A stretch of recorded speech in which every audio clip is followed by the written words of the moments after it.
എന്നോട് ചോദിച്ചിട്ടുണ്ട്, sir cigarette വലിക്കുന്നതാണോ കഞ്ചാവ് വലിക്കുന്നതാണോ കുഴപ്പം? അപകടം എനിക്ക് മനസ്സിലായി. ഞാനും കുറച്ചൊക്കെ വായിക്കുന്നത്.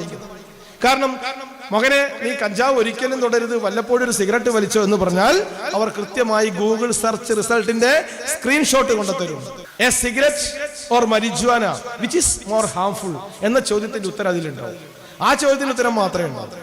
അതിലപ്പുറം കുറെ കാര്യങ്ങളുണ്ട്. ഇതെങ്ങനെ സൈക്കോളജിക്കലി സൈക്കോസിസ് എന്ന അവസ്ഥയിലേക്ക് എത്തിക്കുന്നത് എന്നുള്ളതൊക്കെ ഉണ്ട്. അതൊക്കെ പോട്ടെ, അവർക്ക് ആകെ കിട്ടിയിട്ടുള്ള സാധനത ഇത് ആര് കൊടുത്തിട്ടുള്ളതാ? ഇതിവിടെ പ്രചരിപ്പിച്ചതിന് പരസ്യം ചെയ്തിട്ട് ഇതുകൊണ്ട് പണം ഉണ്ടാക്കാൻ തുനിഞ്ഞിറങ്ങിയ ആളുകൾ നമ്മൾ മിണ്ടാതിരിക്കുമ്പോൾ കുട്ടികളോട് വസ്തുതകൾ പറഞ്ഞുകൊടുത്ത് ഇതിന്റെ തെറ്റുകൾ മനസ്സിലാക്കി കൊടുക്കാതിരിക്കുമ്പോൾ ഈ വസ്തുതകൾ അവരിലേക്ക് എത്തിച്ച് വികലമായ വസ്തുതകൾ എത്തിച്ചിട്ട് അവർ പറയുന്നത് ശരിയാണെന്ന് അവർ സ്ഥാപിക്കുന്നു. അതിന് നമ്മൾ ചില സൗകര്യങ്ങളും ചെയ്തു കൊടുക്കുന്നു. കുട്ടികൾക്ക് ധാരാളം പണം കയ്യിൽ കൊടുക്കുന്നു. അവരോട് ഇഷ്ടമുള്ള സമയത്ത് പുറത്തേക്ക് ഇറങ്ങിപ്പോയിക്കോളാൻ പറയുന്നു.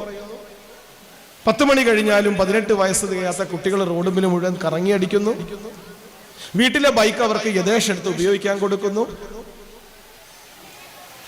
പണം എന്തിനെന്ന് ചോദിക്കാതെ അവർ പറയുന്നത് എന്താണോ അതിന് കൊടുക്കുന്നു.